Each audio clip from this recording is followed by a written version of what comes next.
ධර්මානුශාසනාව දේශකයන්න් වහන්සේ කුලියාපිටිය කඹලෑවත්ත දහම් සෙවන සදහම් නිකේතනයේ අනුශාසක පූජ්‍යපාද අඹගහලන්දේ අරිය විමල ස්වාමින්ද්‍රයන්න් වහන්සේ.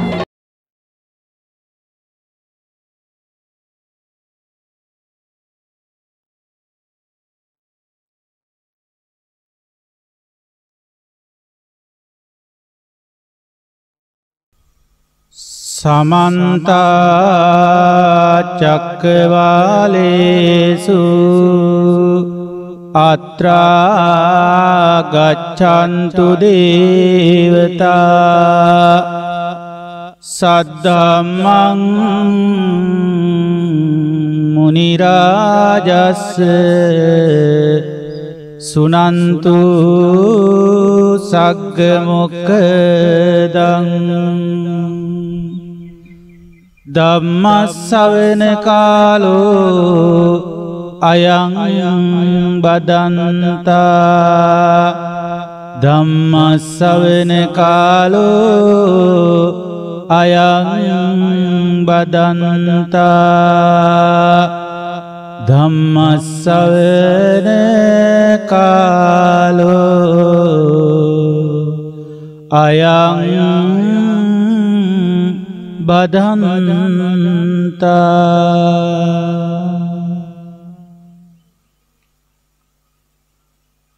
තිලවග බුදු පියා දෙසුවන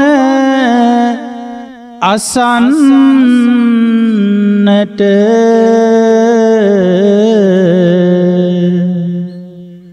අවසර තියෙනවා දෙවිඳුනි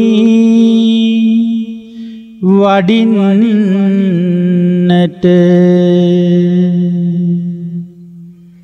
කාලය එළඹ ඇත බුදුබණ කියන්නට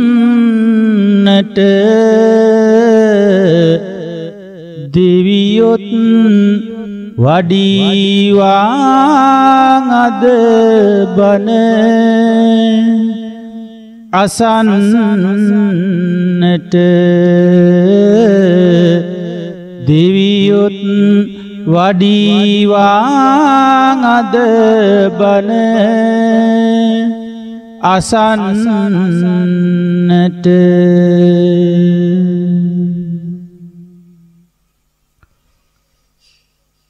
බුදු සරණ වේවා සාදහම් සරණ වේවා සංඝ සරණ වේවා මේ තුම් සරණින් ජයම වේවා සාදු සාදු සාදු.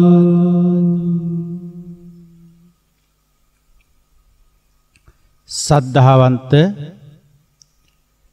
වාසනාවන්ත ගුණගරුක පින්වතුනි, අවුරුදු සමය පසුකොට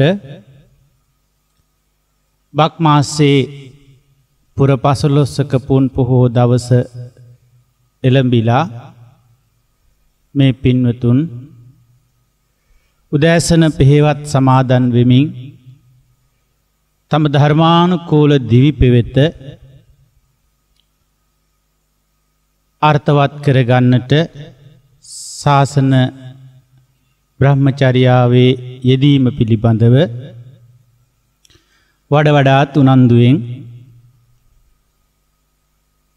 විමසීමකට ලක් කරන්නටයි මේ උතුම් ධර්ම දේශනාව සමග ඔබ අප සූදානම් වෙන්නේ. සද්ධාවන්ත වාසනාවන්ත පින්වතුනි, දවසක් බුදුරජාණන් වහන්සේ සමීපයට වැඩම කළා වූ පින්වත් ආනන්ද ස්වාමීන් වහන්සේ මෙන්න මේ විදිහේ ප්‍රකාශයක් බුදුරජාණන් වහන්සේට කරනවා. ස්වාමීනි, භාග්‍යවත් බුදුරජාණන් වහන්සේ මට හිතෙනවා මේ සම්මා සම්බුද්ධ ශාසනයෙන් භාගයක්ම හරි අඩක්ම පවතින්නේ කල්යාණ මිත්‍ර සම්පත්තිය මතයි කියලා. කොහොමද කීවේ? මේ ශාසනයේ හරි අඩක්ම භාගයක්ම පවතින්නේ කල්යාණ මිත්‍රයා මතයි කියලා මට හොඳට තේරෙනවා ස්වාමීනි කියලා කීවා. ඒ වෙලාවේ බුදුරජාණන් වහන්සේ ආනන්ද ස්වාමීන් වහන්සේ අමතා මේ විදිහේ ප්‍රකාශයක් කරනවා. හා ආනන්ද, එහෙම කියන්ට එපා. මාහේවං ආනන්දාවච. ආනන්ද ඒ විදිහට කියන්ට එපා. ඒ මොකද ආනන්ද? භාගයක් නෙවෙයි ආනන්ද, අඩක් නෙවෙයි ආනන්ද. මේ මුළු බුද්ධ ශාසනයම පවතින්නේ කල්යාණ මිත්‍රයා මතමයි. කල්යාණ මිත්‍ර උපකාරය මතමයි කෙනෙකුට මේ බුද්ධ ශාසනය විවර වෙන්නේ. ඉතින් අන්නේ කරුණ අපි හොඳට අපේ හදවතේ දරා ගන්න ඕන. අපේ හදවතේ පිහිටව ගන්න ඕනේ ඒ කාරණාව. මොකද එහෙනම් බුදුරජාණන් වහන්සේ නිහඬව ඉන්න එපා. ඒක ඒ තරම් සැලකිය යුතු දෙයක් නොවේ නං. හා ආනන්ද, එහෙම කියන්ට එපා ආනන්ද කියනවා. එහෙම කියන්ට එපා ආනන්ද. මේ බුද්ධ ශාසනයම පවතින්නේ කල්යාණ මිත්‍රයා මතමයි. ඉතින් අපි ඒ කරුණ හොඳට අපේ හිතට අවධාරණය කරලා පැහැදිලිව තේරුම් ගැනීමක් අවශ්‍ය වෙලා තිබෙනවා.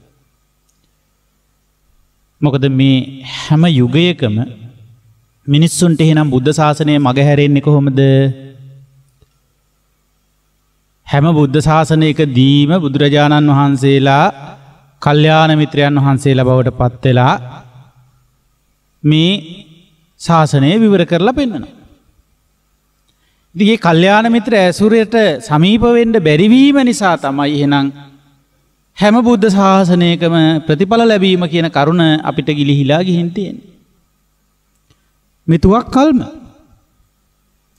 ඉතින් මේ ජීවිතෙත් මොනවා හරි දෙයකින් අපි මේ කල්යාණ මිත්‍ර ඇසුරෙන් ගිලිහිලා ගියොත් අපි වැටෙන්න තියෙන්නේ මොකේද? අපේ හොඳ හිත මිතුරෝ වෙන්න පුළුවන් ඒ අය. අපි ඇසුරු කරන හොඳ යාළු මිත්‍රයෝකම් තියෙන්න පුළුවන්. අපි මිත්‍රයාට කියනවානේ ෆ්‍රෙන්ඩ් කියලා. එතකොට බෙස්ට් ෆ්‍රෙන්ඩ්ලා ඉන්න පුළුවන්. නැත්තම් සිංහලෙන් අඹ යාළුවෝ ඉන්න පුළුවන්. හැබැයි ඒ අය කල්යාණ මිත්‍රයන් බවට පත් වෙන්නේ නැති වුනහම ඒ අය අපිට බලපෑමක් කරන්නේ පාප මිත්‍ර කටයුත්තකට. ඉතින් ඒක තමයි එදා මෙදා තුර අපිට මේ සිදු වෙලා තියෙන පළවෙනිම හානිය. තමන්ගේ ජීවිතය සංසාර දුකෙන් ගලව ගන්නට උදව් කරන, උපකාර කරන, ඇත්තටම බල කරන. ඒ කියන්නේ කල්යාණ මිත්‍රයන්ගේ ස්වභාවය තමයි බල කරනවා මේකට. එතකොට අර ඒ අයට දැනෙන්නේ මේ බලයක් ලබා දෙනවා කියලා නෙවෙයි. මොකද්ද මේ කල්යාණ මිත්‍රයෝ නිකන් බලහත්කාරකම් කරන් දෙනවා වගේ එකක්. බලහත්කාරයෙන් භාවනා කරපන් කියනවා. බලහත්කාරයෙන් වගේ මේ ධර්මය අහන්න කියනවා. මේ ධර්ම දේශනා ශ්‍රවණය කරන්න කියනවා. අපිව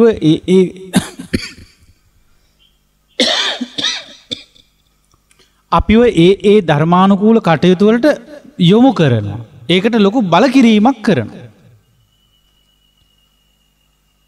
එතකොට වෙන්නේ අපේ අර හිත්වලට ටිකක් රිදෙන්න ගන්නවා.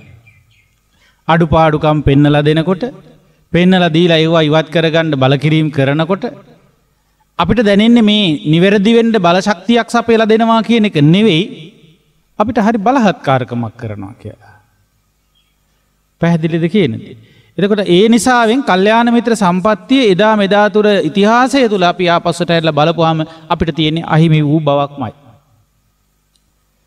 ඒ නිසා මෙතනින් ඔබට තවත් ඒ කටයුත්තට ඉඩ නොතබා අද මේ ධර්ම ශ්‍රවණය කරන පින්වතුන් අවබෝධයෙන් පැහැදිලිකමින් යුක්තව තේරුම් ගත යුතුයි කල්යාණ මිත්‍ර සම්පත්තිය මුල් තැනට තියලා කටයුතු කරගන්න. කලන මිතුරන්ගේ ඇසුර තුල තමයි ඒ කල්යාණ මිත්‍ර ශක්තිය නිසා තමයි මේ සම්බුද්ධ ශාසනයම Tamanට විවර වෙන්නේ කියලා බුදු මුවින් දේශනා කොට වදාලා නම් ඒක එසේම තමයි පින්වතුනි. ඉතින් ඒ කරුණත් අපි හිතේ තියාගෙන මේ උතුම් ධර්ම දේශනාවට ප්‍රවේශ වෙමු. අපිට උවමනා කරන්නේ මේ ධර්මය අවබෝධ කර ගන්නට. ඒ කල්යාණ මිත්‍රත්වයේ බුදුරජාණන් වහන්සේ අපිට ලබා දුන්නු කල්යාණ මිත්‍රත්වයේ කොයි විදිහේ එකක්ද කියලා තේරුම් ගන්න. ඒත් අපේ කල්යාණ මිත්‍රයාණන් වහන්සේ අපේ භාග්‍යවත් බුදුරජාණන් වහන්සේ හඳුනා ගන්න අපිට කැමැත්තක් තියෙන්න ඕන. ඉතින් මං හිතන්නේ මේ බණහන කවුරුත් කැමති බුදුරජාණන් වහන්සේව දකින්න තිබුණා. බුදුන් දකින්න ඇතනම් කියලා අපිටත් නිවන් දකින්න තිබුණා. නේද? නමුත් මොකද්දෝ දෙයකට බුදුහාමුදුරුවරු මොනතරම් මුණ ගැහුණත් අපි මේ නිවන් දැකලා නැහැනේ. බුදුහාමුදුරුවෝ අපි දකින්න ඇතිලු, බණත් අහන්න ඇතිලු, ඒ වුණාට නිවන් දකින්න පින්මදි වෙලාලු. නේද? දැන් එහෙමනේ අපේ කාගෙත් සින්දුව වෙලා තියෙන්නේ ඕකනේ. ඒ හින්දා ඔක්කොම මොකද කරන්න ඕන? මේ සැරේවත් පින් කර ගන්න ඕන. පින එපා නෙවෙයි, පින වැදගත්. නමුත් කල්යාණ මිත්‍ර ඇසුර ඊට වඩා වැදගත් කියලා මම හිතනවා. කල්යාණ ධර්මයක් අපිට ලබා දෙන ඇසුර ප්‍රතික්ෂේප කරමින් සමහර අය පින අරගෙන තියෙනවා ඉදිරියට. නිවන් දකින්න බණ ටික ඇහුණත්, නිවන් දකින්න උපකාරක ශක්තියක් දෙන කෙනෙක් ලං වුණත් ඌව කතා කරන්න දෙන්න එපා කියලා බය වෙන බවට පින විතරක් ධර්මය කරගෙන බුදුරජාණන් වහන්සේ පුඤ්ඤාභිසංකාරයේ විතරක් අගය කරේ නැහෙනේ. පුණ්‍යමය වශයෙන්, කුසලමය වශයෙන් මේ පින් කුසල් ඉපැද්දවීමම බුද්ධ ශාසනය කියවෙන්නේ. තව තියෙනවා සචිත්ත පරියෝදාපන. සිත පිරිසිදු කර ගැනීමක් තියෙනවා. ඉතින් කල්යාණ මිත්‍රයෙක් හිතේ ගොඩ නැගෙන අපිරිසිදුකම් තේරුම් අරගෙන ඒ අපිරිසිදුකමින් තොරවිලා අපිරිසිදුකම බැහැර කිරීම පිළිබඳව අනුශාසනාවක් කළොත් ඒක යාගේ හිතට රිදෙනවා. ඒ හිතේ තියෙන අපිරිසිදුකමට නෙමෙයි ගරහන්නේ. හිතේ තියෙන අකුසලයට නෙමෙයි ගරහන්නේ. එතකොට මේ අකුසලය යා පිළි අරගෙන ඉන්න තාක් කල්යාණ මිත්‍රයාව එතනින් බැහැර කරන්න පෙළඹෙනවා. ඒ නිසා අපි මේකේ කුසල් වඩලා අවසන් නම් මේ වෙනකොට මොකද වෙන්න ඕනේ? චිත්ත පාරිශුද්ධියත් ගොඩ නැගිලා ඉවර වෙන්න ඕනේ. චිත්ත පාරිශුද්ධියේ චිත්ත අපිරිසිදු භවයේ පිරිසිදු භවයේ අවබෝධය කියන එක පිහිටන් නැති තාක්ම අපි ඔය උපද්දවනු ලබන්නා වූ කුසල ධර්මවල පරිපූර්ණත්වය සිද්ධ වෙන්නේ නැහැ.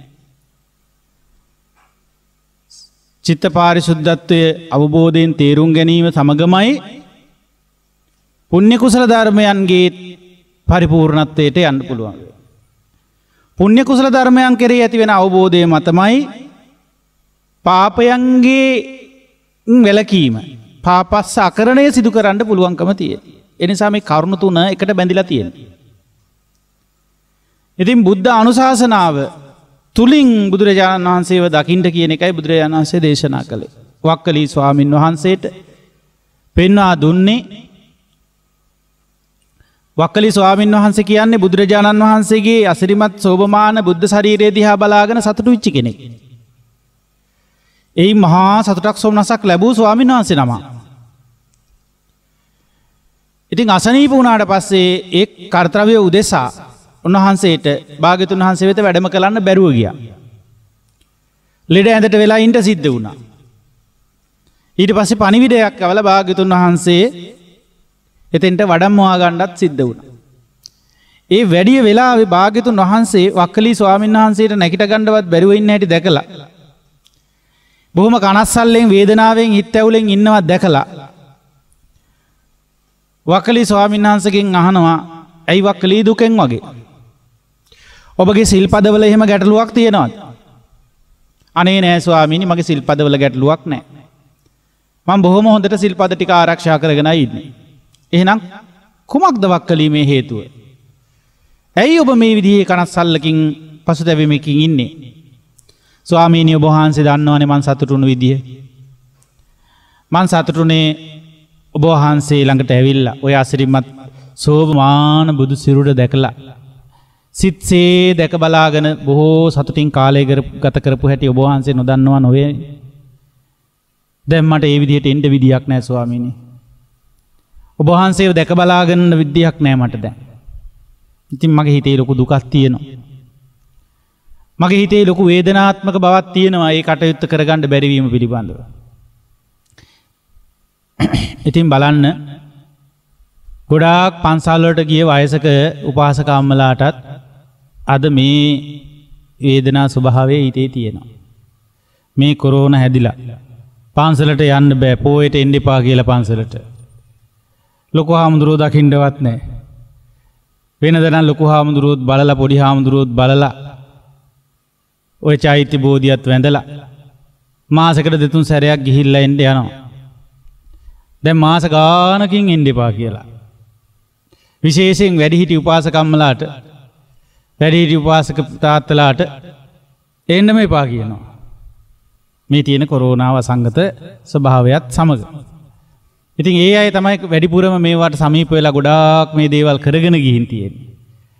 දැන් ඒගොල්ලන්ට යන්න දෙන්න අවසර නැති වෙනකොට යන්න දෙන්න විදිහක් නැති වෙනකොට අර වක්කලී ස්වාමීන් වහන්සේ ගිලංගුණා වගේ ලෙඩ ඇඳන් වලට වෙලා වාඩි වෙලා නිදාගෙන ඉන්නකොට කල්පනා වෙන්නේ අනේ අද මේ පොයටවත් යන්න නෑනේ පන්සලට.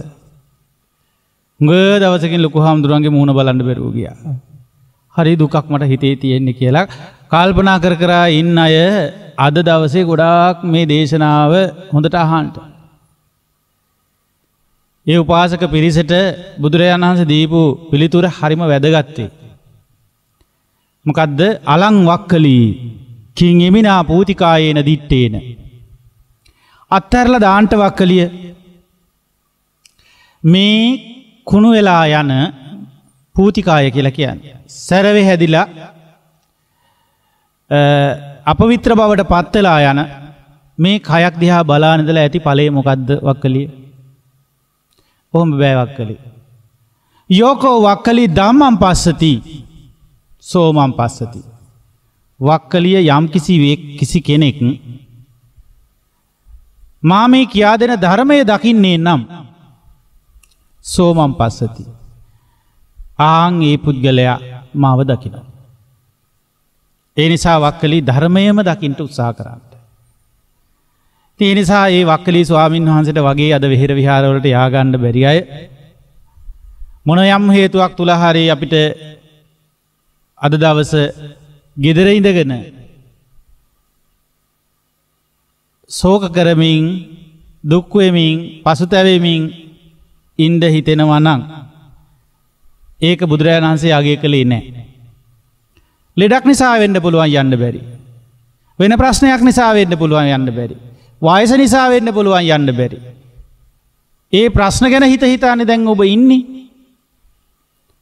මට මෙන්න මෙහෙම නොතිබ්බනම් මේ ලෙඩේ නොතිබ්බනම් මේ කකුලේ ආබාධේ නොතිබ්බනම් ඇඟේ වාරු නැතුව ගිහිල්ලා අතපය වාරු නැතුව වුණාම ඉතින් එහෙම හිතෙනවා. මටත් අද යන්න තිබුණා. අනික මේ කොරෝනා නොතිබ්බනම් අපිට යන්න තිබුණා. ඉතින් ලොකුහා අපි හතුටු වෙලා තියෙන විදිහ ඒකනේ. ඉතින් අපි මෙච්චර කල් ඒ ස්වාමින් වහන්සේලා අපිට කියා දුන්නු ධර්මයට ගරු කරනවා නම් අපි දැන් ධර්මයක් දැකගන්න ධර්මයක් හොඳට අවබෝධ කරගන්න හිත පිහිටෙවුවා නම් බුදුරජාණන් වහන්සේගේ අනුශාසනාවත් කරගත්තා වෙනවා. බුදුරජාණන් වහන්සේගේ අනුශාසනාව තමයි ධර්මයේ දකින්න. ඒ ධර්මයේ දකින්න කෙනා මාව දකිනවා.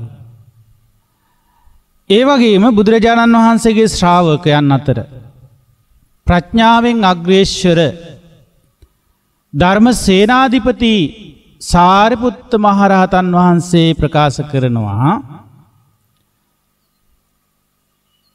යෝ පටිච්ච සමුප්පාදම් පස්සති සෝ ධම්මං පස්සති. යමෙක් මේ පටිච්ච සමුප්පාදය දකිනවා නම් එයා ධර්මයේ දකිනවා. පැහැදිලිද මේ පින්වතුන්ට? මොකද්ද කියන්නේ? යෝ පටිච්ච සමුප්පාදම් පස්සති සෝ ධම්මං පස්සති. යම් කිසි කෙනෙක් පටිච්ච සමුප්පාදය අවබෝධයෙන් දකිනවා නම් තමා තුල එයා ධර්මය දකින කෙනෙක්. ඒක අනිත් පැත්ත හරවුවොත් කොහොමද? පොඩ්ඩක් උත්සාහ කරන්න.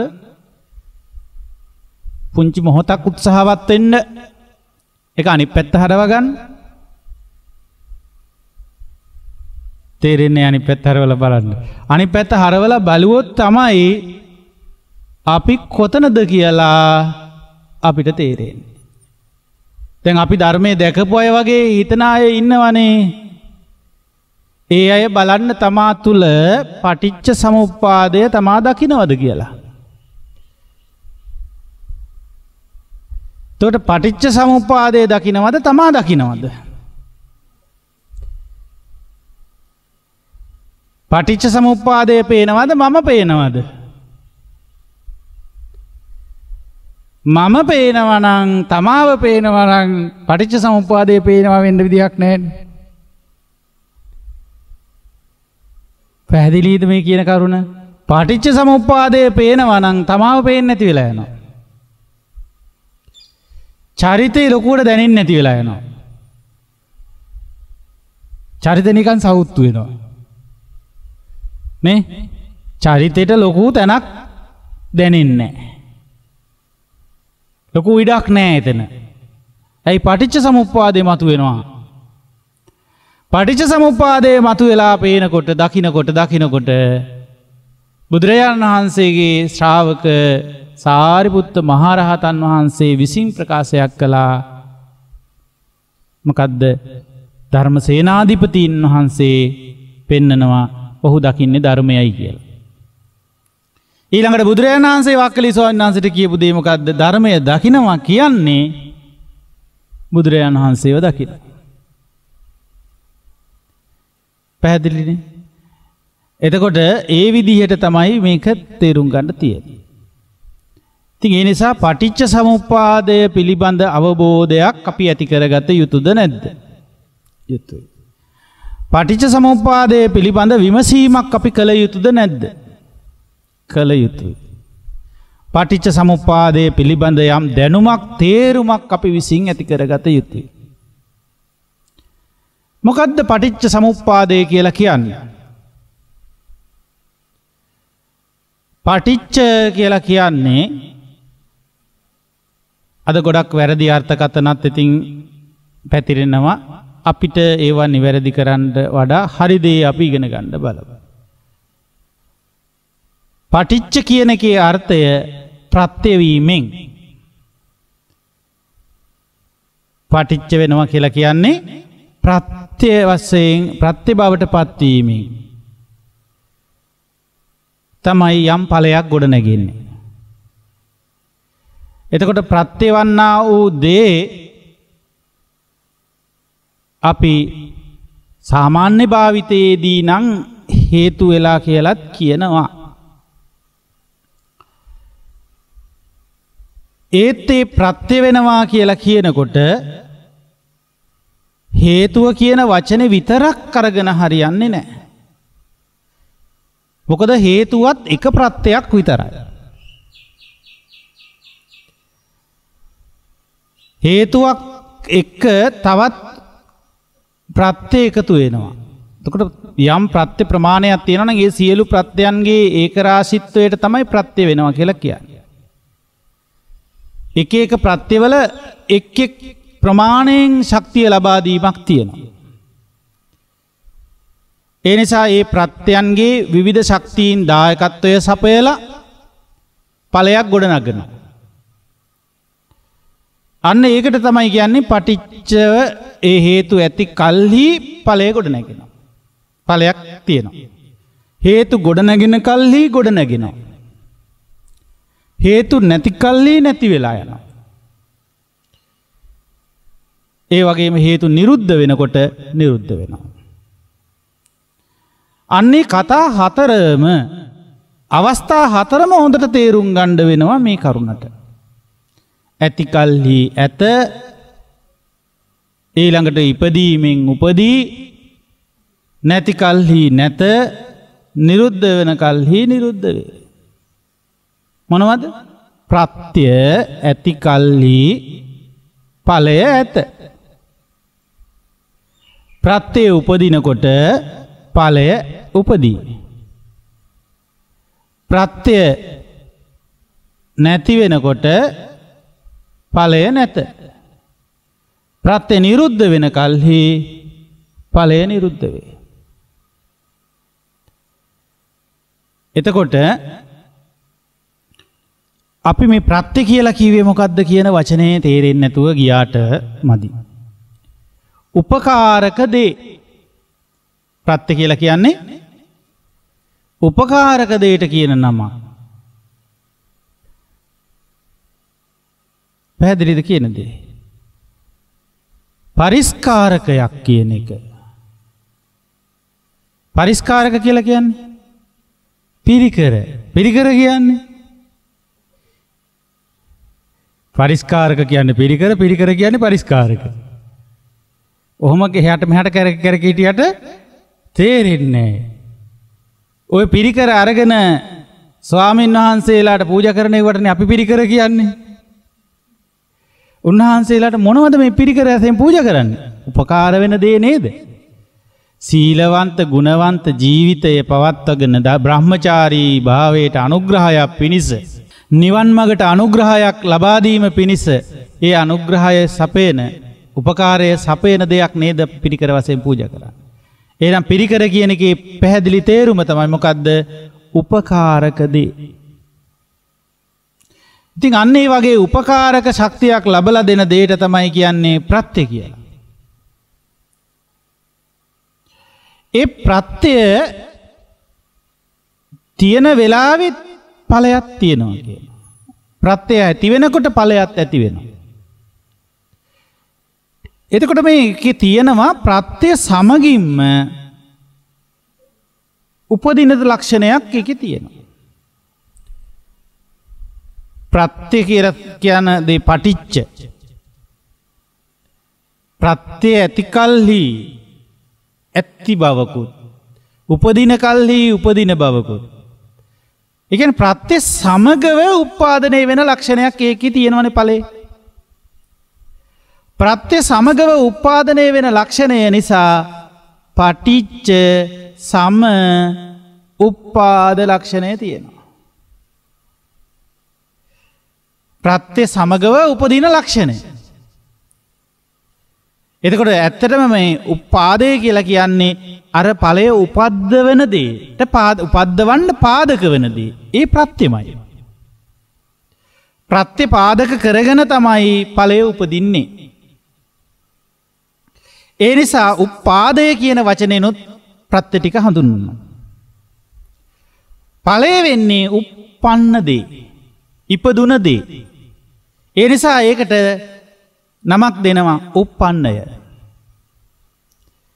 ප්‍රත්‍ය වලට කියනවා මොකද්ද පින්වතුනේ? උපාදය. උපදින්න පාදක වූ දේ. සමව උපදින්නේ නිසා සමව ඒ සමග ඉපදිච්ච දෙයට කියනවා උප්පන්නය. උප්පැන්නේ නෙවෙයි උප්පන්නය. එතකොට උපාදයකුත් උප්පන්නයකුත් අතර සමව පවතින අවස්ථාවක් තේරුම් කරගන්නවා. මොකක් කියලාද? පටිච්ච සම උප්පන්න උපාද පටිච්ච සමුප්පාදය කියලා. පැහැදිලිද දැන් ඒ කාරණාව? එතකොට අපි හැමදාම පටිච්ච සමුප්පාදය කියන එක වචන මාලාවක් පාඩම් කර ගැනීමකටම ගිහින් පුරුදු වෙලා හිටියනම් ඒක අද ටිකක් විමසා බැලුවා අපි. කලින් කරපුවා වැරදි නෙවෙයි. ඒවා නොකර තිබුණා නම් මේ මොනවද මේ හාමුදුරුවෝ කියන්නේ පටිච්ච කියනවා, සමුප්පාද කියනවා, උපාද කියනවා, උප්පන්න කියනවා. මේවා නම් මෙලෝ දෙයක් තේරෙන්නේ නැහැ වෙනවා අර අහලා නැති ඉඳා. එහෙනම් අහලා තියෙන්න ඕනේ, දරාගෙන තියෙන්න ඕනේ, වචනෙන් පුරුදු වෙලක් තියෙන්න ඕනේ. ඒ වගේම දැන් නුවණින් විමසන්නත් ඕනේ මේක. පැහැදිලිද මං කියන දේ? එතකොට ඒ පැහැදිලිකම හොඳට හදාගෙන යන්න ඕනේ මේ පටිච්චසමුප්පාද ගැන කතා කරන්න. ඉතින් ඒ නිසා මේක එක දවසකින් පැහැදිලි වෙනව නෙවෙයි. මුළු පටිච්චසමුප්පාදෙම අපිට පැහැදිලි කරලා දෙන්න ගියා කියලා තේරෙන ස්වභාවය ඔබ තුල නැති තාක්කල් ඒක තේරෙන්නේ නැහැ තමයි.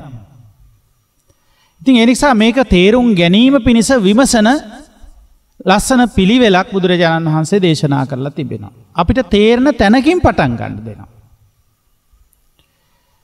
දැන් මේ පටිච්ච සමුප්පන්න ස්වභාවය පටිච්ච සමුප්පාදය අපි ඒකට හේතුඵල ධම කියලා සිංහලෙන් පරිවර්තනය කරගෙන තියෙනවා. එතකොට හේතු විතරක් එක සඳහන් කරගෙන හරියන්නේ නැහැ. හේතුව මුල් වෙලා මූලික වෙලා ප්‍රත්‍ය සැකසෙන පිළිවෙල අනුව උපකාරක දේ සැකසෙන අනුව එතකොට හේතු ප්‍රත්‍ය ක්‍රියාකාරීත්වයක් එකේ තියෙන්නේ. අනුව ඵල ගොඩ නැගෙන ධර්මතාවයක් මේක පෙන්නනවා. ඒක අපි ප්‍රකාශනයක් හැටියට අහලා තියෙන අවිජ්ජාපච්චය සංඛාරා සංඛාරපච්චය විඥානං විඥානපච්චය නාම රූපං නාම රූපපච්චය සලආයතනං සලආයතනපච්චය පස්සෝ පස්සපච්චය වේදනා වේදනාපච්චය තණ්හා තණ්හාපච්චය උපාදානං උපාදානපච්චය භවෝ භවපච්චය ජාති ජාතිපච්චයා ජරා මරණ ශෝක පරිදේව දුක්ඛ දෝමනස්ස උපායාසා සම්භවಂತಿ ඒව මේ තස්ස කේවලස්ස දුක්ඛක්ඛන්දස්ස සමුදයෝ හෝති කියලා පාලියෙන් අපි මේක අහගෙන දරාගෙන තියෙනවා. එතකොට මේ අහගෙන දරාගෙන තියෙන දේ මතකයෙන් අරගෙන ඇවිල්ලා පුරුදු කරගෙන යනවා. ඉතින් ඕක කියන්න දන්නවට නෙවෙයි පටිච්චසමුපාදය දන්නවා කියන්නේ. ඕක කියන්න හොඳට තේරෙනවට නෙමෙයි කියන්නේ.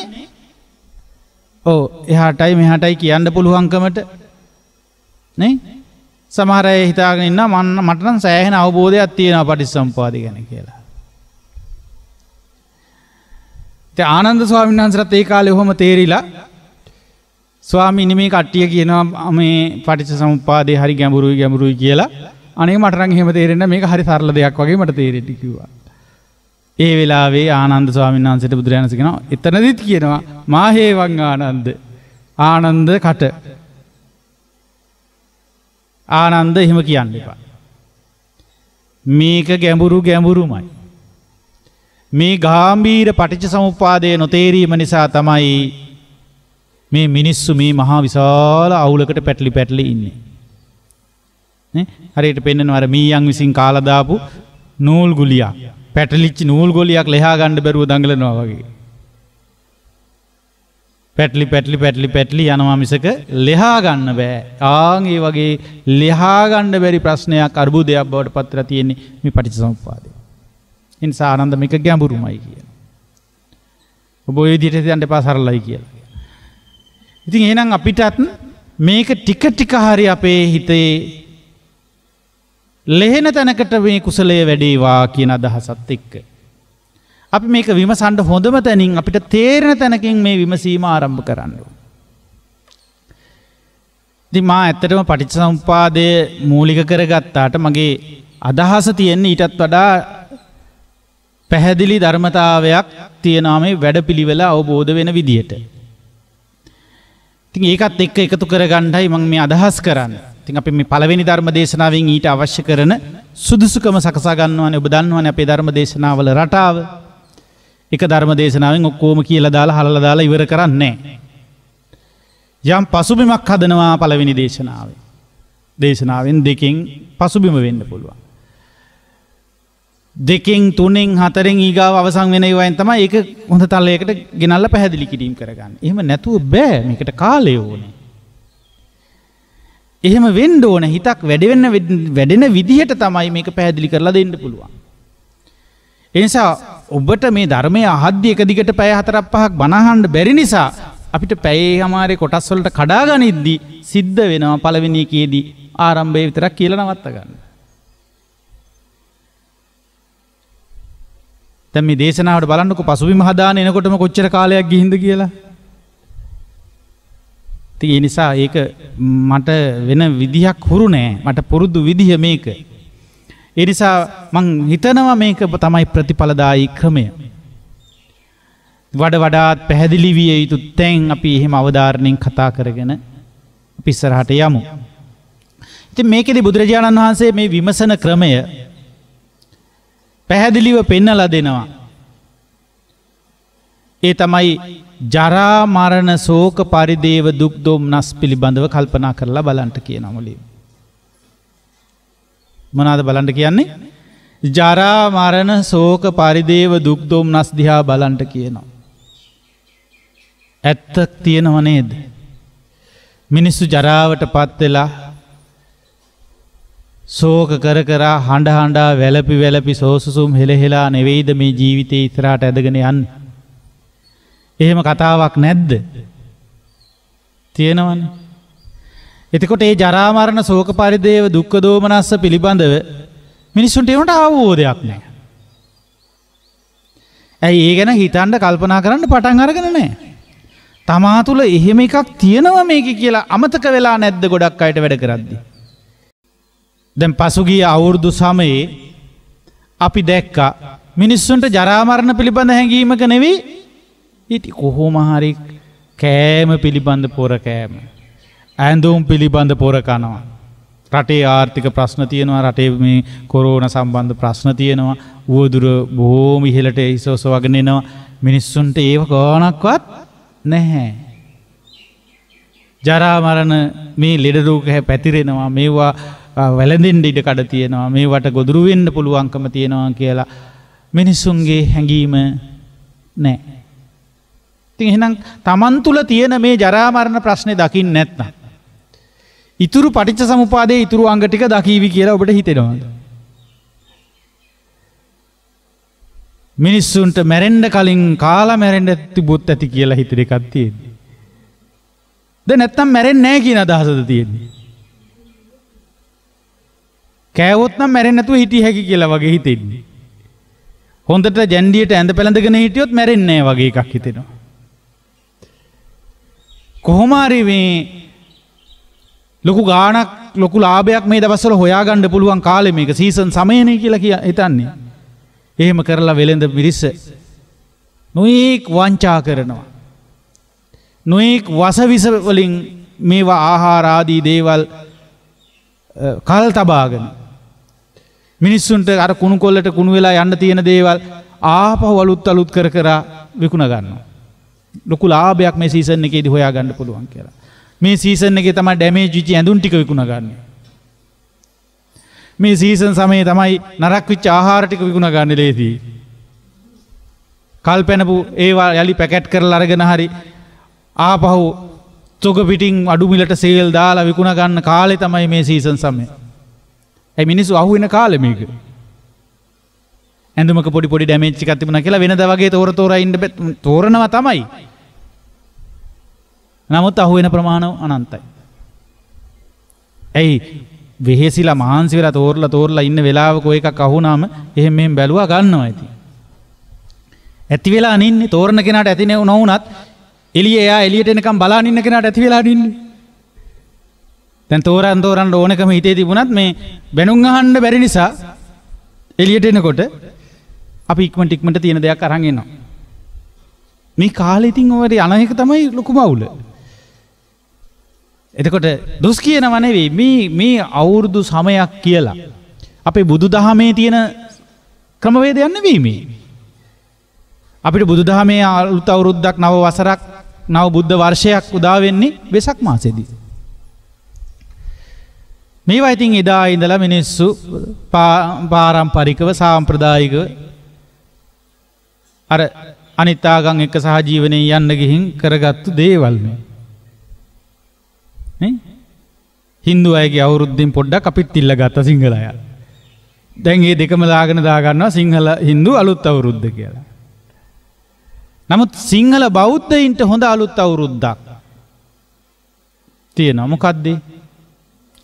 වෙසක්. ඒ වෙසක් කාලෙදි බලන්න මිනිස්සු දාන්සල් දෙනවා. ගෙදර කෑම වේලක් නෙවෙයි, ඥාතීන්ට හිතයිසීන්ට ළඟ මිනිස්සුන්ට හිතවත් අයට කෑම වේලක් නෙවෙයි. ඒ දීලා කෑම වේල දීලා උන්දලා අපිට දෙන විදිහ බලාගමුකෝ කියන එකක් හිතේ හදා ගන්නවට වඩා එහෙම නැත්නම් අපි අර සමීප සම්බන්ධතා අලුත් වැඩියා කරගෙන බැඳීම් වැඩි කර ගන්නවට වඩා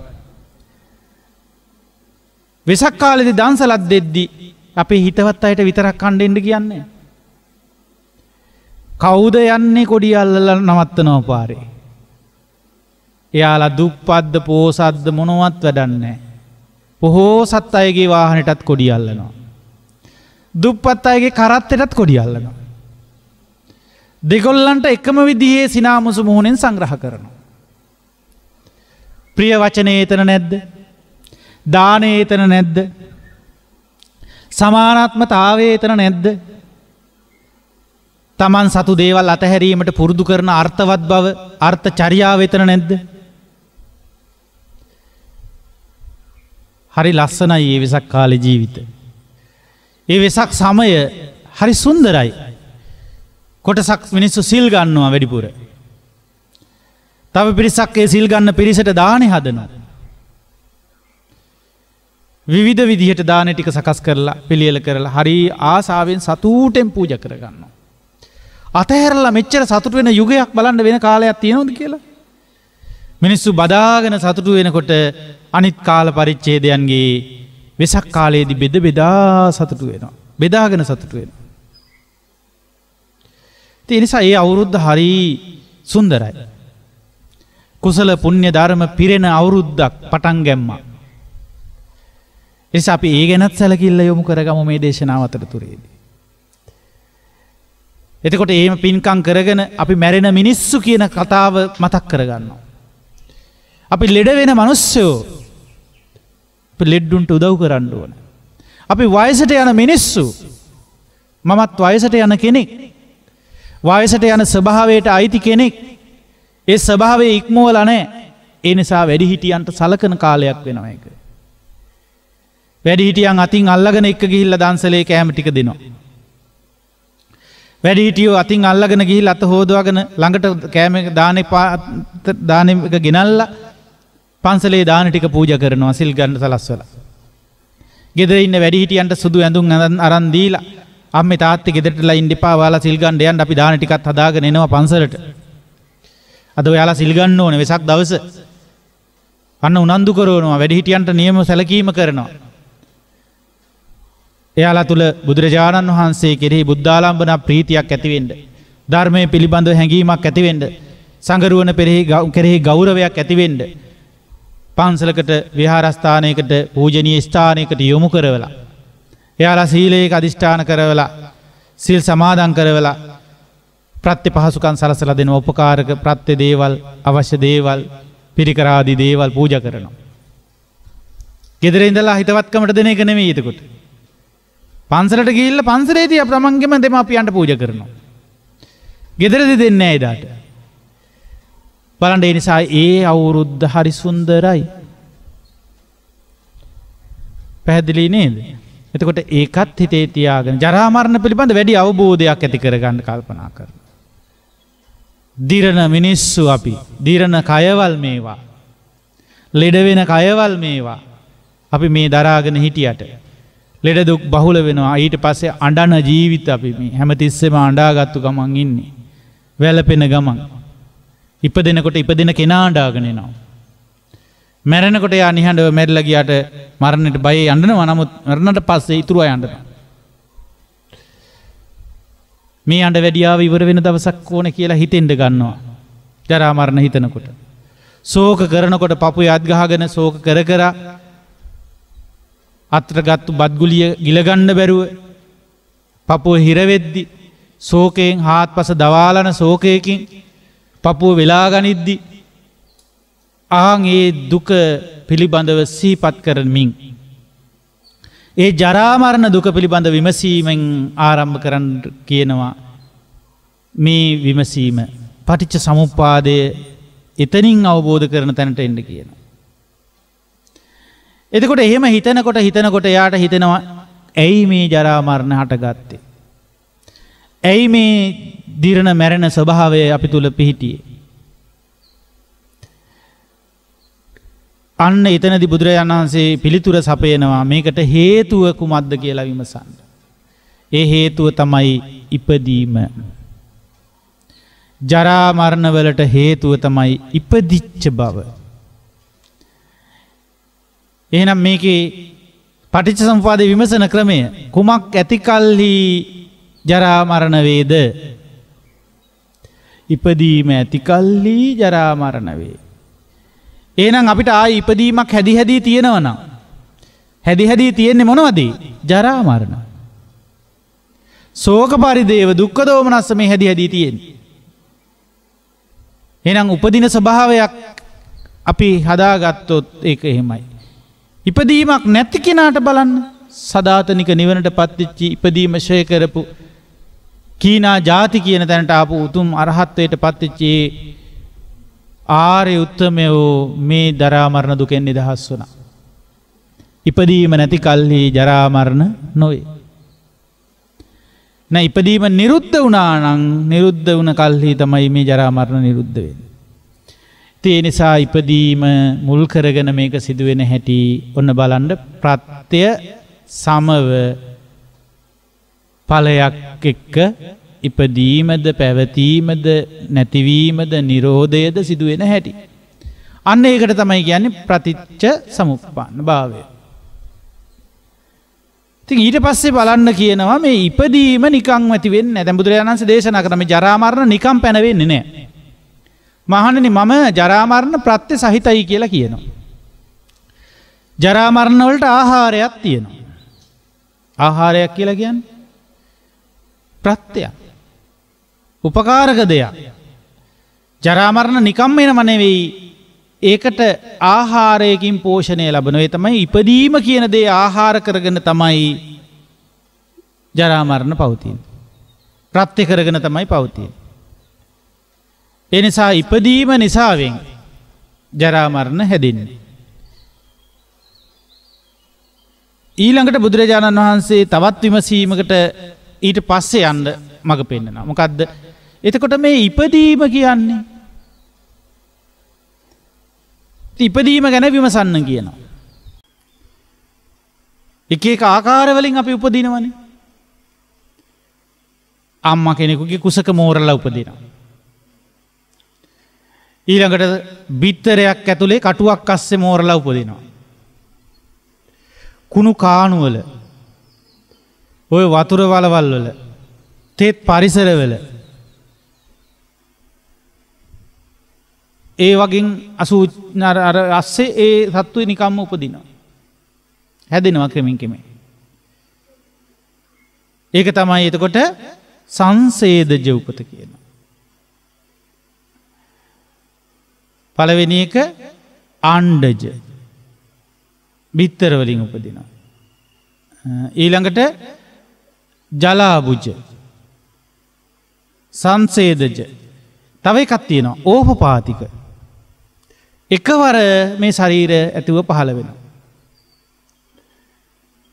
දැන් සමහරලාට දෙවි දේවතාවුන් සමහර പ്രേත പ്രേතියෝ ඕපපාතිකව උපදිනවා. නිරේ නිරිසත්වයෝ ඕපපාතිකව උපදිනවා. එතකොට ඒ ඉපදීම් නිසා තමයි මිනිස්සුන්ට ජරා මරණ ආවේ. දැන් අපි බලනවා එතකොට මේ ඉපදීම බුදුරජාණන් වහන්සේ දේශනා කරනවා නිකම් ඇති වෙන්නක් නෙවෙයි. ප්‍රත්‍ය සහිතවයි මේක තියෙන්නේ. ආහාරයක් සහිතවයි. ඒ ඉපදීම පෝෂණය කරන ආහාරයකුත් තියෙනවා. ඒක ගැන විමසලා බලන්න කියනවා. මොකද්ද මේ ඉපදීමට ප්‍රත්‍ය වෙන්නේ, හේතු වෙන්නේ, ආහාර වෙන්නේ මොකද්ද? ඉපදීම ඵලයක් නම් ඒ ඵලය ගෙනාවේ කුමකින්ද? ආහාරයකින් ගේන්න ඕනේ. ආහාරය කියන එක වචනේ තේරුම තමයි මොකද්ද? ඵලයක් ගෙන දෙන්නා වූ දෙයට කියන නම තමයි ආහාරය. පැහැදිලිද කියන එක? බුද්ධ දේශනාවේ ආහාරය කියන්නේ මොකේද? ඵලයක් ගෙන දෙන්නා වූට ඌ දෙයට ආහාරය කියනවා. අපි නම් කියන්නේ මොනවා හරි ඵලයක් කන්න පුළුවන් නම් ඒක ආහාරයක් කියලා. ගහක ගෙඩියක් හැදුනහම අපිට කන්න පුළුවන් නම් ඒක ආහාරය. ඉතින් අපිට ඵල ප්‍රයෝජනයක් ගෙන දෙන නිසා ඒක ආහාරයක් තමයි. හැබැයි ගෙඩියට ආහාරය වෙන්නේ මොකද්ද? ඊට කලින් ඒ ගසේ එන සාර කොටස් ටික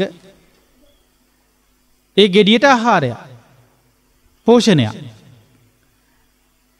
එතකොට ඒ නිසා අපිට ජීවත් වෙන්න පෝෂණය ලබා දෙන දෙයට අපි ආහාර කිව්වා වගේ ඒ ඵලයට ඇතිවෙන්න, ඇදෙන්න, හැදෙන්න, වැඩෙන්න, පවතින්න පෝෂණය ලබා දෙන්නා වූ කොටසට කියනවා ආහාර කියලා. ආහාර පාඩම එක ගලපන දේ තමයි පෝෂණ පාඩම. නේ? දැන් ඔය දරුවන් උපදින්න ඉන්න අම්මලාට මාතෘ සායනවලදී වැඩිපුරම අවධානය යොමු කරන පාඩමක් තමයි මොකද්ද? පෝෂණ පාඩම. ඇයි අර ඵලය ලබන්න ඉන්න ඵලය හොඳ සරුසාර ඵලයක් බවට පත් කර ගන්න නම් පෝෂණය වැදගත්. ඒ හින්දා ආහාර පාඩම හොඳට කරන්න ඕනේ. පැහැදිලිද කියන්නේ? ඒ දෙමාපියෝ ආහාර ගැන දැනගෙන ගන්න ඕනේ. එතකොට තමයි ඵලය හොඳ ඵලයක් බවට පත් කරන්නේ. එහෙනම් දැන් අපි මෙතනත් මාර්ගඵලයක් කියන හොඳ ඵලයක්නේ බලාපොරොත්තු වෙන්නේ. එහෙනම් අපි ඊට ආහාර වෙන දේ අවබෝධයෙන් තේරුම් අරගෙන ඉන්න ඕනේ. දැන් මේ සංසාරයට යන ඵලය හදන ආහාර මොනවද කියලා තේරෙන්න ඕනේ. ඉපදීම කියන්නේ සංසාරයට යන එක. ඉපදීම කියන්නේ සංසාරයට යන එකක් නම් සංසාරයේ තුල තමයි මේ උපදින්නේ. එතකොට සංසාර ගමනකට උපතක් ලබන්න පෝෂණය දෙන එකට කියනවා ආහාරය. එහෙනම් කුමක් ආහාර වීමෙන්ද මේක වෙන්නේ කියලා හොයන්න වෙනවා. මොකද බුදුරජාණන් වහන්සේ දේශනා කරනවා ඉපදීම ආහාර සහිතයි. ආහාර නැති එකක් නෙවෙයි. ඉතින් කුමක්ද මේ ඉපදීමට ආහාරය? ඔබ මේ අහලා තියෙන දේවල් නිසා මම කෙටියෙන් කතා කරගෙන යනවා. කුමක්ද මේ ආහාරය? ඉපදීමට ආහාරය බුදුරජාණන් වහන්සේ පෙන්නනවා භවය. ඒ කියන්නේ උත්පාදන ශක්තියක් ජනිත වෙලා. උපද්දවන්න ශක්තියක් හැදිලා. ඒක අපිට සරලව තේරුම් ගන්න පුළුවන් උත්පාදන ශක්තිය. භවය කියන එකේ තියෙන්නේ මොකක්ද එහෙනම්? උත්පාදන ශක්තිය. එතකොට භවය තියෙනවා නම් අනිවාර්යයෙන්ම උපද්දවනවා. භවය හැදෙනවා කියන්නේ උපද්දවීම හැදෙනවා. ඒ නිසා මේ භවය කියලා කියන්නේ ශක්තිය. එතකොට ඒ ශක්තියේ තියෙන්නේ විපාක දෙන්න හැදිච්ච යම. විපාක විඳින්න අවශ්‍ය ශක්තියක් තියෙනවා. එතකොට විපාක පිනිස හැදිච්ච ශක්තිය. විපාක විඳින්න හැදෙන්නේ කර්මයන්ගේ ශක්තිය. එහෙනම් විපාක පිනිස හැදුනා වූ කර්ම ශක්තියකට තමයි භවය කියලා කියන්නේ. එහෙම නැත්නම් උපාදාන ශක්තිය. අර විපාකේ ලබා දීමට සුදුසු තැනක උපද්දවනවා එතකොට. පැහැදිලිද? විපාකේ කියන්නේ ඵලය. ඵලය ගෙනත් දෙනවා එතකොට. ඒ විපාක දෙන්න සුදුසු තැනට ගෙනල්ලා උපද්දවනවා. එතකොට ඒ ස්වභාවයේ තියෙන්නේ මේ විපාක විඳින්න කර්ම සකස් වෙන ස්වභාවය. පැහැදිලිද? කර්ම ශක්තියක් හැදෙන්නේ නම්. එහෙනම් එක්කාසු වුණ කර්ම ශක්තියකට කියනවා මොකද්ද? විපාකයේ පිනිස එක්කාසු වුණ කර්ම ශක්තියකට තමයි කියන්නේ මොකද්ද? භවය කියලා. එතකොට තිරිසන් ලෝකයක විපාක විඳින්න අවශ්‍ය කරන කර්ම ශක්තියක් වුණොත් ඒ ඉපදීම යනවා තිරිසන් ලෝකයකට. പ്രേත ලෝකයක විපාක විඳින්න කර්ම ශක්තියක් හැදුනොත් ඒක പ്രേත ලෝකයකට අරන් යනවා. එතකොට ඒක තමයි ආහාරය වෙන්නේ කර්ම ශක්තිය. කර්මය ආහාර කරගෙන තමයි මේ උපන් සත්වයා ඉන්නේ කියලා අහලා තියෙනව නේද? කර්මයේ තුල යැපිලා තමයි ජීවත් වෙන්නේ. කර්මය තමයි යාගේ ආහාරය. ඒ නිසා බුදුරජාණන් වහන්සේ ඒ විදිහට විමසන කෙනාට දැන් ඊගාවට විමසන්න දෙනම මොකද්ද? මෙහෙම.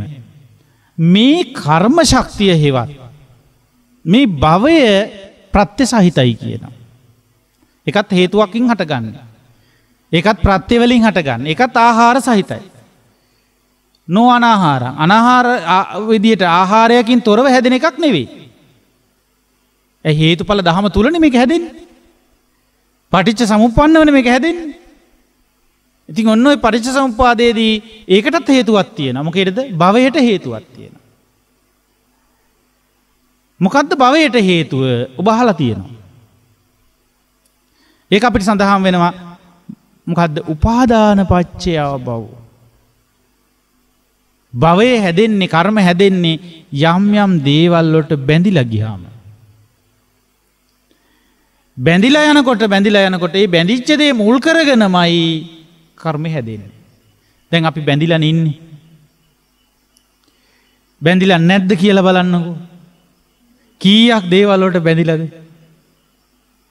ඒ බැඳිච්ච දේ තැන් වලට අපි උත්තර දෙන විදිහයි. බැඳීමක් නැති මිනිස්සු දිහා අපි බලන විදිහයි අතරදී බැඳීමක් නැති මිනිස්සුත් එක්ක එකට ගොඩේ හිටියත් හරි නිදහසේ ඉන්නවනේ. හැබැයි බැඳීමක් තියෙන තැනකට ගිහින් බලන්නකෝ. කොච්චර දේවල් අපිට පැටලිලි හට හැදෙනවද? කර්ම හැදෙනවද කොච්චරවත්? ඇයි මේ? බැඳීම නිසා. අපි මානසික රාමුවක කොටු වෙනවා එතන බැඳෙනවා කියන්නේ. ඒ රාමුවෙන් පිට හොයන්න බෑ. අපිට බන්ධනයක් හට ගන්නවා. ඒකනේ දැන් අර සිද්ධාර්ථ කුමාරයා තමන්ට පුතෙක් ඉපදිච්ච දවසේ වෙන තාත්තලා සතුටු වෙනවනේ. දරුවෙක් ඉපදුනා කියනකොට ඔක්කොම දමලා ගහලා දුවනවනේ ස්පිරිතාලෙට. නේ? හරි සතුටින්නේ දරුවා දිහා බලන්නේ. නමුත් මේ සිද්ධාර්ථ කුමාරයාට ඒ කතාව කිව්වා විතරයි. රාහුලෙක් ඉපදුනා බන්ධනයක් ඇති වුණා කිව්වා. බැඳීම කියන්නේ ලේසියකින් කඩා ගන්න බැරි එකක්. බැඳීම නිසා මොකද වෙන්නේ? විපාක විඳින්න දේවල් හැදෙනවා. කොට ඒ උපාදානය කියලා කියන්නේ අන්න එහෙම බන්ධනයක්. කැඩෙන්න වෙන් වෙන්න බැරිකමක්. එකතු වීමක්, සංයෝජනයක්, කොටු වීමක්. යම් කිසි රාමුවකට කොටු වෙනවා එයා. ඒ රාමුව තුල එයා ජීවත් වෙන්න වෙනවා ඊට පස්සේ. ඒ ජීවත් වෙන්න යනකොට වෙන්නේ කර්ම හැදෙන එකමයි. දැන් අපිට හිතෙනවා එතකොට බන්ධනය ඇති වුණාට කමක් නැහැ. අපි පරිස්සමෙන් හිටියානම් කර්ම හදා ගන්න නැතුව හරිනේ කියලා හිතෙන්නේ නැද්ද? බන්ධන තියෙනවනේ. ඉතින් බන්ධන අතහැර ගන්න බැහැනේ. අපි ඒ වුණාට පරිස්සමෙන් හිටියොත් කර්ම හදා ගන්න නැතුව ඉන්න පුළුවන් කියලා හිතෙනවනේ. නමුත් බුදුරජාණන් වහන්සේගේ දේශනාවේ එහෙම නෙවෙයි තියෙන්නේ. බන්ධනය ඇතිවීමම කර්ම සකස් වීමක්. ඇයි? උපාදාන පච්චය භව. උපාදාන ඇති කල්හිම භවය වේ. උපාදාන ඇති වෙනකොටම භවය ඇති වෙනවා. උපාදාන නැති කල්හි තමයි භවය නැත්තේ. එහෙනම් යම් කිසි කෙනෙකුට භවය නැතුව ඉන්න පුළුවන් නම් ඒ උපාදාන නැති කල්හි පමණයි. දැන් අපිට ඒ වුණාට හරි අසාධාරණයි වගේ. එහෙම නෙමෙයි අපි කැමති. බැඳීම් ටික හොඳට තියාගෙන කර්ම හැදෙන්නේ නැතුව ඉන්න තිබුණා නම් හොඳ නැද්ද නිකන්? මේ බැඳීම් වලටත් සාධාරණේ ඉටු කරගෙන කර්ම විපාක විඳින්න කර්ම හැදෙන්නේ නැතුව ඉඳලා මේ ජීවිතේ ඉඳලා ඊගාවට උපදින්නෙත් නැත්තම් හොඳයි කියලා දැන තමයි තියෙන්නේ. එහෙම හිතන පතන ස්වභාවය තියෙනවා. බැඳීමකුත් එක්ක තියෙන්නත් ඕනේ. ඉතින් ඔන්න අද හොයන නිවන එහෙම එකක්. තේරුණාද? ඒ නිසා බැඳීම් මත ඇරලා යන්න එච්චර කැමති නෑ. ඉස්සර එහෙම නෙවෙයි. බැඳීම් මත ඇරලා ගෙවල් අතෑරලා කුඩා වූත් මහත් වූත් භවභෝග ආදී දේවල් අතහැරලා යනවා පැවිද්දට. කුඩා වූත් මහත් වූත් ඥාති පිරිසට තියෙන බැඳීම් අතහැරලා යනවා පැවිද්දට. ගිහිල්ලා අවුරුදු ගණන් මේ පැවිද්ද තුල වෙහෙසෙනවා මේ ටික කරගන්න. එහෙම කරලා තමයි චතුරාර්ය සත්‍ය අවබෝධ කරගන්නේ සමහර අය. ස්වාමීන් වහන්සේලා ලොකු කාල පරිච්ඡේදයක් කැපකිරීම කරන අයට. අර බැඳීම් අතහැරලා යනවා ඉස්සරහට. ගියාට හිතෙන් බැඳිලා තියෙන ස්වභාවය කඩා ගන්න කාලයක් යනවා. ඉතින් අද අය කැමති එහෙම යන්නේ නැතුව ගෙවල් වලම ඉඳගෙන බැඳීම් නැතුව නෙවෙයි බැඳීම් තියාගෙනම නිවන් දකින්නයි ඕන වෙලා තියෙන්නේ. මාර්ගඵල ලබන්නයි ඕන තියෙන්නේ. ඉතින් කවුරු හරි කෙනෙක් එහෙමයි කරන්න ඕනේ කියලා කියනකොටත් හරි සතුටුයි. එහෙම තැන් වලට එගෙන මේ උපාසක පිරිසත් වැඩි. මේ තරුණ පුතෙක් ඇවිල්ලා ඇහුවොත් එහෙම ආම්දුරුනේ මට පැවිදි වෙන්නද පිස්සු නටන්න නැතුව ඉන්න ළමයෝ ගෙදර ඔය අම්මට තාත්තට සලකගෙන මේ ධර්මයත් අවබෝධ කරගෙන ඉන්න. අර අම්මලාට ඒක ඇහිච්ච එකම ආම්දුරුව හරි. ඒ හාමුදුරුවෝ හරියටම කිව්වා මේ ළමයා පිස්සු නටනවා. එහෙම තැනට ගිහිල්ලා තියෙනවා. ඒ නිසා අද පැවිදි වෙන ප්‍රමාණය පැවිදි වෙන්න උත්සාහ කරන දරුවෝ හරි අඩුයි. උත්සාහ කරන දරුවන් අතරිනුත් දෙමාපිය කැමැත්ත ලැබෙන අය හුඟක් අඩුයි. ඉතින් මේක පිරිමි පුතාලට වගේම තරුණ සහ ඒ ගැහැණු දරුවන්ටත් මේ ප්‍රශ්න තියෙනවා. එතකොට ස්ත්‍රී පුරුෂ දෙපාර්ශ්වයේම තුලම පැවිදි වෙන්න උත්සාහ කරන අය අඩුයි. ඒ අඩු පිරිසටත් ඒ අයගේ අර බැඳීම් සහිත පුද්ගලයන්ගෙන් ඒකට නිදහස ලැබෙනවා අඩුයි. ඉතින් ඒක ස්වභාවයක් වෙලා දැන් අද. ඉතින් ඉතින් ඉඳලා කරන්න තියෙන ධර්මයක් කතා කරන එක තමයි අද හොඳම ධර්මයේ බවට පත් කරගෙන ඉන්නේ නිසා. ඉතින් අපි ඒවට යම් දේවල් ඉතින් කිව්වා කියලා එහෙම ඒවා වෙනස් වෙන යුගයේ නෙවෙයි මේක. පැවිදි ශාසනය කෙමෙන් පැවිදි ප්‍රමාණ අඩු වෙලා පැවිදි වෙන අය අතරේ සිදුවෙන අඩුපාඩුකම් නිසා ඒ පිළිබඳව ඊට පස්සේ විවේචන මතුවෙලා එහෙම පිරිහීමට යන යුගයක්. අපිට සම්බුද්ධ ශාසනය පටිච්ච සමුප්පන්නව විමසන ස්වභාව සියල්ල අහිමි වේගෙන යන යුගයක් මේක. ඒ නිසා පිනක් දහමක් කරගෙන ඒක වර්ණාවක් කරගෙන ඉන්න කතාව තමයි ඉතුරු වෙලා තියෙන්නේ දැන්.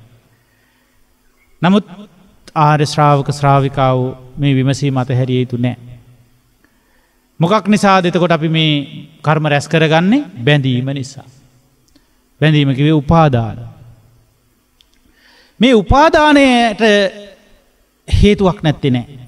උපාදානයේද ආහාර සහිතයි. ප්‍රත්‍ය සහිතයි කියලා බුදුරජාණන් වහන්සේ දේශනා කරනවා. ඒකට හේතුව පෙන්නනවා තණ්හාපච්චය උපාදාන. තණ්හාව නිසා තමයි උපාදානය සිද්ධ වෙන්නේ. ආසාව නිසා. ඇල්මෙන් මේක වෙන්නේ. එතකොට තණ්හාව නිසා උපාදාන වෙනවා කියන කාරණාවන් බොහෝම සියුම් විදියට අඳුරා ගන්න වෙනවා. අපි හිතනවනේ දැන් මම ආසයි ඒ වුණාට මම බැඳින්නේ නැහැ. ආසාව ඇතිකල්හි බැඳීමම වේ. දැන් අපි දන්නවා ওই රූප වලට බැඳෙන පිළිබඳව රූප උපාදානය පිළිබඳව කතා බස් කරද්දී ඒක විදර්ශනා නුවණින් බලද්දි බලන්නේ මෙන්න මේ විදියට. කොහොමද? අභිනන්දති අභිවදති අජ්ජෝසාය තිට්ඨති. ගුණ කියනවනම් නේ ඉසලා සතුටින් පිළිගන්නවනම් ගුණ කියනවනම් හිත ඒකේ බැස ගන්නවනම් උපජ්ජති නන්දි. කැමැත්ත උපදිනවා. ආශාව උපදිනවා. යාරූපේ නන්දී යම් රූපයක් කෙරෙහි ඔහොම නන්දියක් ඉපදුනොත් නන්දියක් තියෙනවා නම් තදුපාදාන ඒකටම තමයි උපාදාන කියන්නේ. එහෙනම් මට ආසාවක් තියෙනවා ඒ වුණාට මන් නම් බැඳෙන්නේ නැහැ කිව්වොත් ඒක ඉතින් ඔබට හරියන්න පුළුවන්. පටිච්චසමුප්පාදේ තේරෙන්නේ නැති නිසා. තමා තුළ පටිච්චසමුප්පාදේ දකින කෙනා දකිනවා ඇල්ම ඇතිකල්හි එය බැඳීමක්ම තමයි. ඒ බැඳීම ඇතිවීමම කර්ම සැකසීමක්ම තමයි.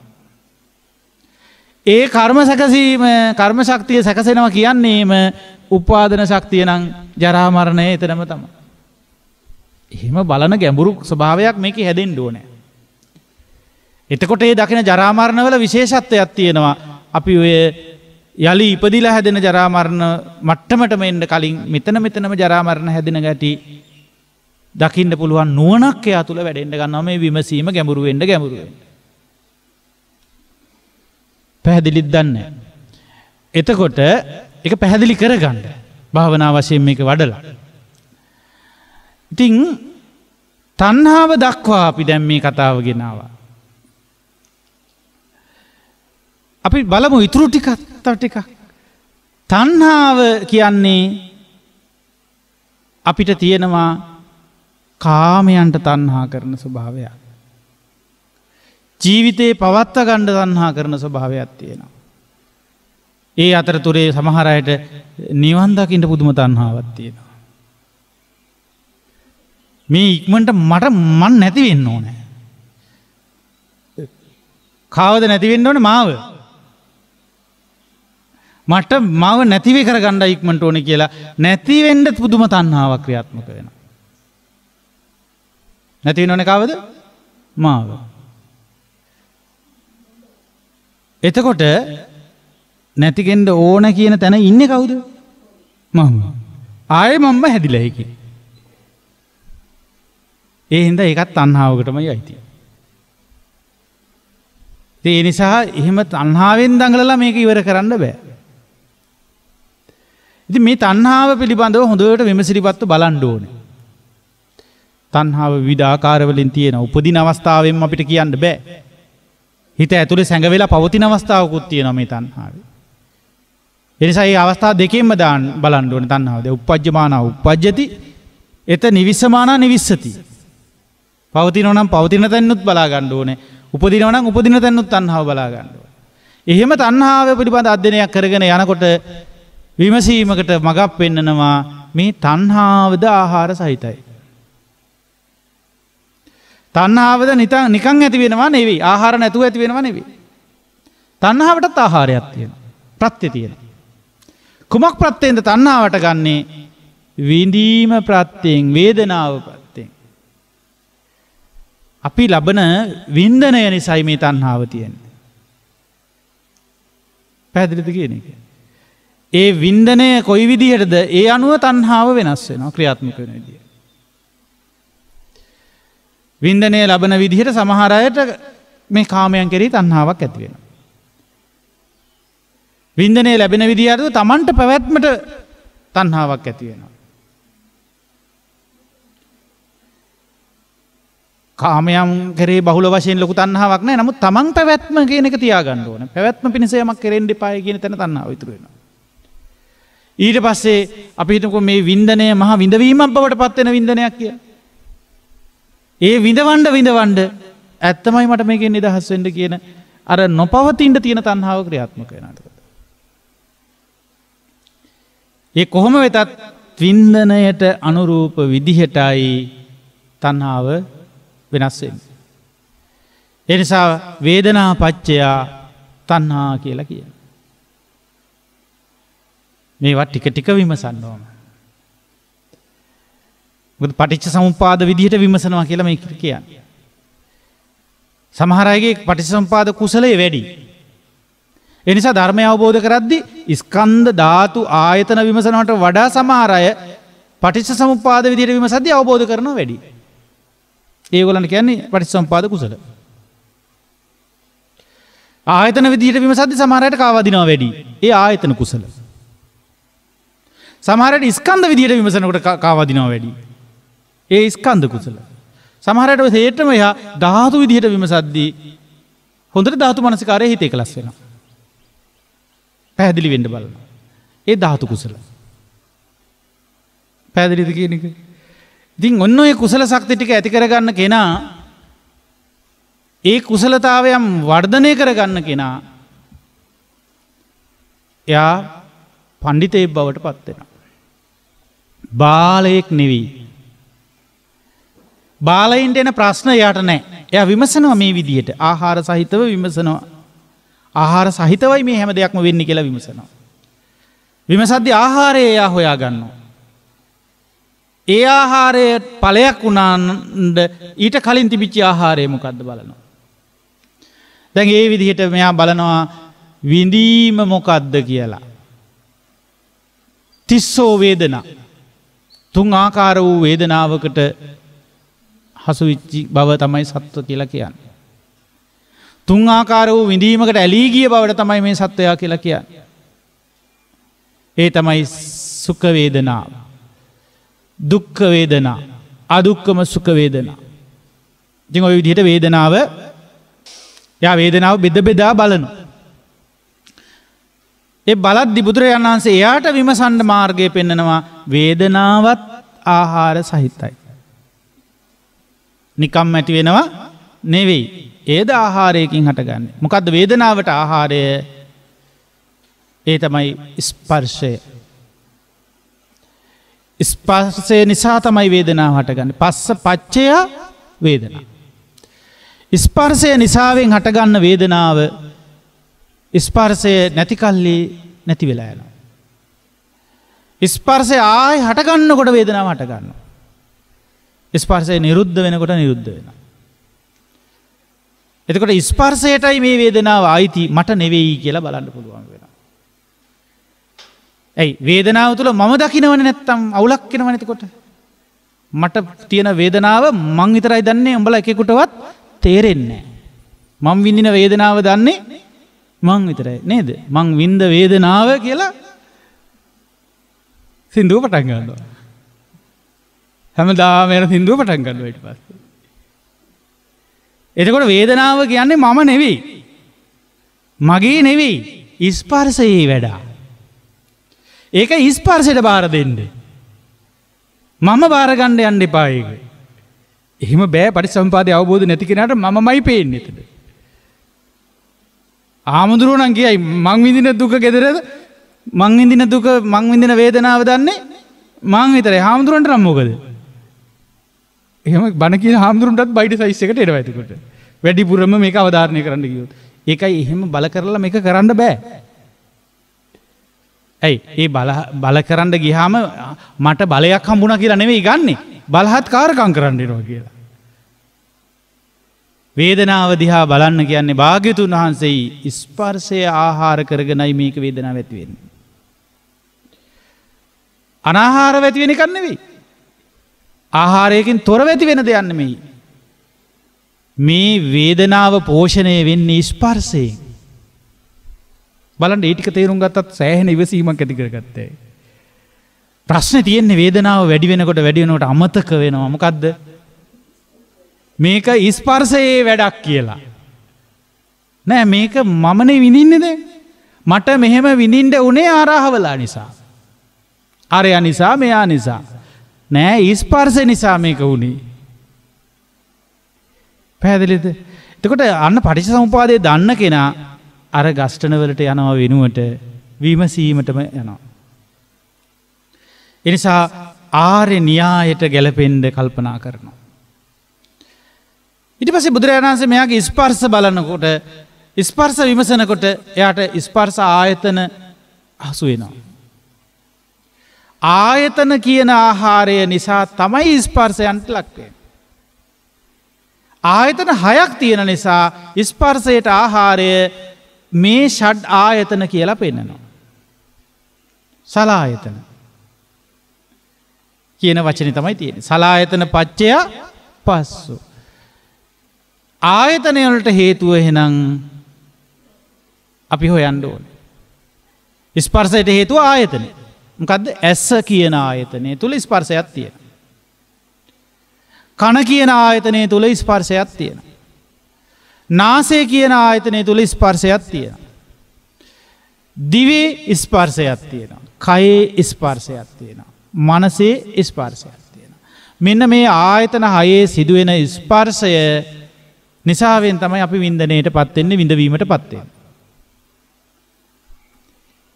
ඒ නිසා ඒ ස්පර්ශය මා විඳිනවා කියලා ගන්න හොඳ නැහැ. මගේ එකක් කියලා ගන්න හොඳ නැහැ. ගත්තාම ප්‍රශ්න වැඩි වෙනවා. අනිවාර්යෙන් ගත්තාම තණ්හාව ක්‍රියාත්මකයි.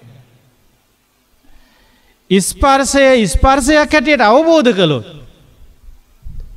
තණ්හාවට එන්න විදිහක් නැති වෙනවා. වේදනාව අවබෝධයක් එක්ක යන්නේ. ඒ ස්පර්ශය නිසා විඳින වේදනාවක් කියලා මේක එනවා.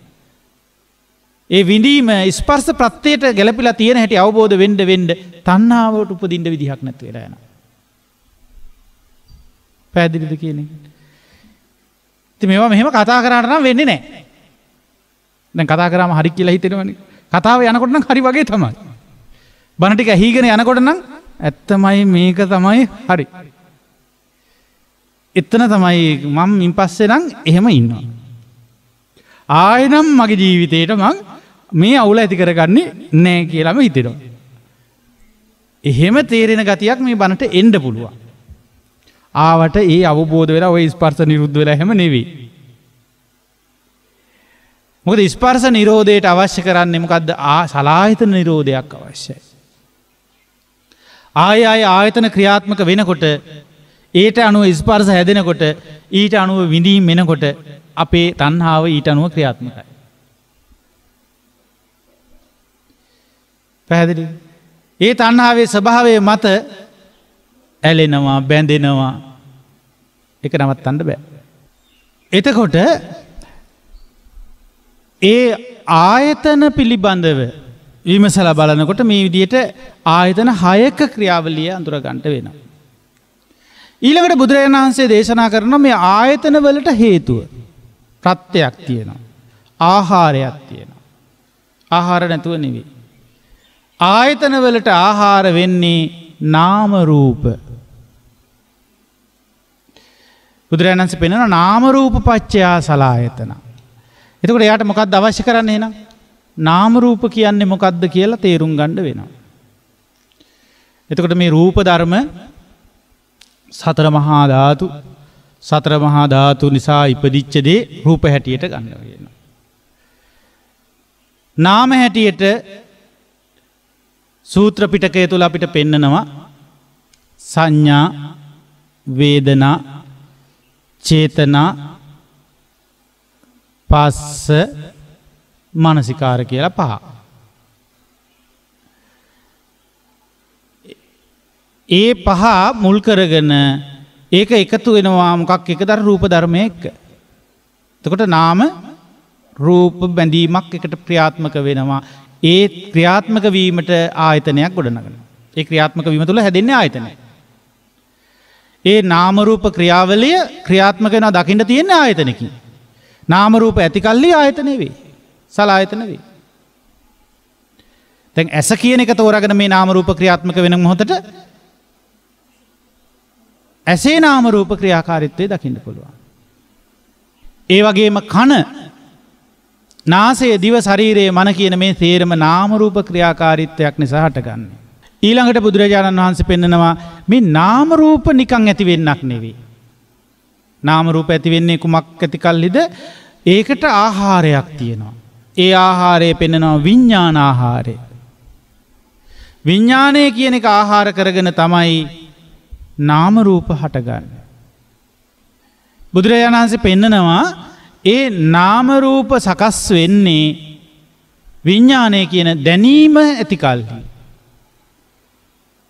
ඇසේ දැනීම, කනේ දැනීම, නාසයේ දැනීම, දිවේ දැනීම, කයේ දැනීම ඇති කල්හි ඇසේ නාම රූප ක්‍රියාත්මක වෙනවා, කනේ නාම රූප ක්‍රියාත්මක වෙනවා, දිවේ නාම රූප ක්‍රියාත්මක වෙනවා. එතකොට විඥානයක ක්‍රියාවලිය ආහාර කරගෙන තමයි නාම රූප වැඩෙන්නේ. එතකොට විඥානයක් එතන ගිහිල්ලා හටගත්තේ නැත්තම්, යම් තැනක විඥානයක් බැසගත්තේ නැත්තම් එතන නාම රූප වර්ධනයක් වෙන්නේ නැහැ. පැහැදිලිද? විඥානයක නාම රූප බැසගත්තොත් ඒ විඥානය වැඩිමත් එක්ක තමයි නාම රූප වර්ධනය සිද්ධ වෙන්නේ. දැන් සමහරට මව් කුසේදී අපිට විඥානයක් අම්මා කෙනෙකුට කුසේ විඥානයක් බැස ගන්නවා. එතකොට කලලයක් හැටියට නාම රූප වර්ධනය වෙනවා. හැබැයි මොකක් හරි කර්ම ශක්තියකින් මොකක් හරි දෙයක් වෙලා හෝ ඒ විඥානය එතනින් අයින් වෙනවා. ඊට පස්සේ අර කලලේ මොකද වෙන්නේ? වැඩෙන්නේ නැති වෙලා යනවා. දරු ගැබ වැඩෙන්නේ නැති වෙලා යනවා. කුසේදිම විනාශ වෙච්ච කලලයක් බවට ඒකපත් වෙනවා. ඉතින් එහෙම වෙන අවස්ථා තියෙනවා. සමහරලාට අම්මලාට දරු උපතක් ඇති වෙන්න ලකුණු පහළ වෙලා ටික දවසකින් ආයෙ නැති වෙලා යනවා. ඒකට හේතුව තමයි විඥාණය ඒ එක්ක පැවැත්මක් නැති වුණොත් නාම රූප වර්ධනය නතර වෙලා යනවා. ඒ නිසා විඥාණය තමයි එහෙනම් මේකට හේතුව ආහාරය. ඊට පස්සේ බුදුරජාණන් වහන්සේ දේශනා කරනවා විඥාණයත් ආහාරයක් නැතුව නෙවෙයි. ඒ විඥාණයටත් ආහාරයක් තියෙනවා. ඒ තමයි සංස්කාර. ඉතින් සංස්කාර පිළිබඳව ලොකු විග්‍රහයක් තියෙනවා. ඒවා එක එක තැන් වලින් ඒ විභංග සූත්‍ර වලින් අරගෙන කතාබස් කළ යුතුයි. එක එක ආකාරවලට කතා කරන පුඤ්ඤාභි සංකාර, අපඤ්ඤාභි සංකාර, ආනිඤ්ඤාභි සංකාර කියලාත් කතා කරනවා. ඊට පස්සේ කාය සංකාර, වචී සංකාර, චිත්ත සංකාර කියලාත් කතා කරනවා. එතකොට ඔය ස්වභාව වලින් සංස්කාර සකස් වෙන්නේ යම් ආහාරයක් නිසා. ඒ තමයි අවිද්‍යාව. අවිද්‍යාව කියන ආහාරය නිසාවෙන් තමයි මේ සංස්කාර සකස් කිරීම ටික සිද්ධ වෙන්නේ. පින සකස් වෙන්නේ, පව් සකස් වෙන්නේ, ධ්‍යාන සමාධි සමාපatti සකස් වෙන්නේ අවිද්‍යාව හේතු කරගෙන. ඒ වගේම ආස්වාස ප්‍රාස්වාස කියලා හුස්ම රැල්ලක් සකස් වෙන්නේ. එතකොට විතක්ක ਵਿਚාර සකස් වෙන්නේ, සංඥා වේදනා සකස් වෙන්නේ. ඒවා සියල්ලගේම සකස් වීම තියෙන්නේ අවිද්‍යාව නිසා. එහෙනම් අවිද්‍යාව තමයි මේ මූලික හේතුව වෙලා තියෙන්නේ. පැහැදිලිද කියන දේ?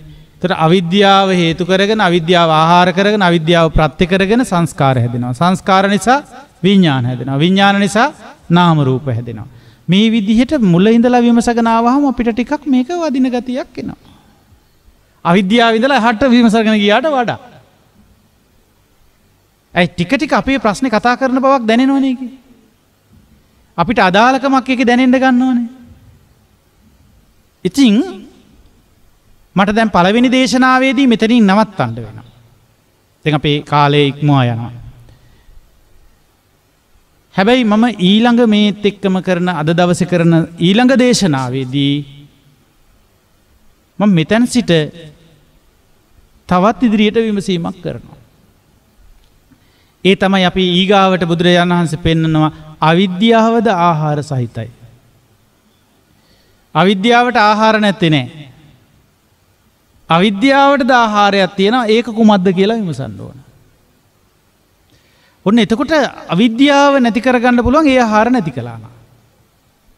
අවිද්‍යාව නැති කරුවා නම් එහෙනම් සංස්කාර නිරුද්ධ වෙනවා. සංස්කාර නිරුද්ධ වෙනකොට විඥාන නිරෝධයට යනවා. විඥාන නිරෝධයෙන් නාම රූප නිරුද්ධ වෙනවා. අන්න බලන්න එතකොට පටිච්චසමුප්පාදේ නිරෝධයේ පැත්තට සකස් වෙලා ගන්නවා. එහෙනම් මුල කොටසක් අපිට අතහැරුණාම ඒ මුල් වැඩපිළිවෙල තේරෙන්නේ නැතුවම අවිද්‍යාව පෝෂණය කරන්නේ කොහොමද කියලා අපි දන්නේ නැත්නම් ඒක දැන ගන්නකම අවිද්‍යාව තමයි පෝෂණය කරන්නේ. ඒ නිසා ඒ ටික දැනගන්න වෙනවා. මේ දේශනාව ශ්‍රවණය කළ ඔබ ඊළඟ දේශනාවට ඔබේ අවධානය ඒකාන්තයෙන් යොමු කරන්න. ඒ දේශනාව ඔබට මහඟු පිටුහලක් වෙයි. මේ පටිච්ච සමුප්පාදය ලෙහා ගන්නට. පටිච්චසමුපාදයේ අවබෝධයෙන් දකින්න. ධර්මයේ දකින්න. අපි මුලින් කියපු කාරණා තව තවත් හොඳට තහවුරු වෙලා දැනෙන්න ඒක හේතුපාදක වෙයි. ඉතින් මා ප්‍රාර්ථනා කරනවා හැම දිනාටම අද දවසේ මේ උතුම් ධර්ම දාණය හැම කෙනාගේම ජීවිත අවබෝධයට හේතු වාසනා වේවා කියලා. හොඳයි අද දවස පුරාවට මේ දහම් වැඩපිළිවෙලක යෙදෙන ඔබට මේ අර්ථවත් වූ ධර්මානුශාසනාව ඔබ වෙත රැගෙන එන්නේ. ඇත්තට මේ රැගෙන ඒම පිළිබඳව ඇය නමින් ප්‍රකට වීමට ඉතාම අකමැත්තක් දක්වනවා. නමුත් අපි බලවත් ඉල්ලීම මත ඇය සිරෝමි මහත්මිය වශයෙන් නම සඳහන් කරලා තිබෙනවා. ඉතින් ඒ සිරෝමි මහත්මිය බලාපොරොත්තු වෙන්නේ හැම දිනාටම උතුම් චතුරාර්ය සත්‍ය ධර්මය අවබෝධ වේවා කියන ප්‍රාර්ථනාව තුළ මේ ධර්ම දාණය ලබා දීලා ඇයගේ ජීවිතයට උතුම් ධර්ම අවබෝධය පිණිස උපකාරක වේවා කියන බලපෑමයි. ඉතින් ඒ බලපෑම පුණ්‍යමය බලපෑම ඇයට ඒකාන්තයෙන්ම අත්පත් වේවා. විශේෂයෙන් ඇය බලාපොරොත්තු වෙනවා අපවත් ශාසනයත් ලෝකයත් ආරක්ෂා කරන සියලු දෙව්බඹ පිරිසට මේ පින අනුමෝදන් කරනවා අනුමෝදන් වෙත්වා. ඒ සියලු දෙව්බඹ පිරිසම මේ ලංකා ධර්ණිතලය තුල තව තවත් මේ උතුම් බුද්ධ ශාසනයේ පණිවිඩය විවර වෙන්නට අවස්ථාව සලසා දෙත්වා. ඒ දෙවිබඹ පිරිසද උතුම් නිවනින්ම සැනසෙත්වා කියලා සාදු කියමු. ඒ වගේම මේ පරලොව ගියා වූ සමස්ත ඥාති හිතයිසීන්ට මේ පින් අනුමෝදනා කරමු. ඒ පින් අනුමෝදනාවෙන් සතුටු වෙන සියලු ඥාතියෝ උතුම් ධර්ම අවබෝධයට යොමු වේවා කියලාත් සාදු කියමු. එහෙමනම් ඒ සිරෝමි මහත්මියටත් ඇයගේ පවුලේ සියලු දෙනාටත් උතුම් ධර්ම අවබෝධය ලැබේවා. ඇයට මේ සඳහා යොමු කර දුන් උපකාර කළා වූ පින්වතුන්ටත් උතුම් චතුරාර්ය සත්‍ය ධර්මයම අවබෝධ වේවා. හැම දිනාටම ගෞතම සම්මා සම්බුදු සසුනේම උතුම් ධර්මය අවබෝධ වේවා කියලා ප්‍රාර්ථනා කරමු. හැම දිනාටම තෙරුවන් සරණයි.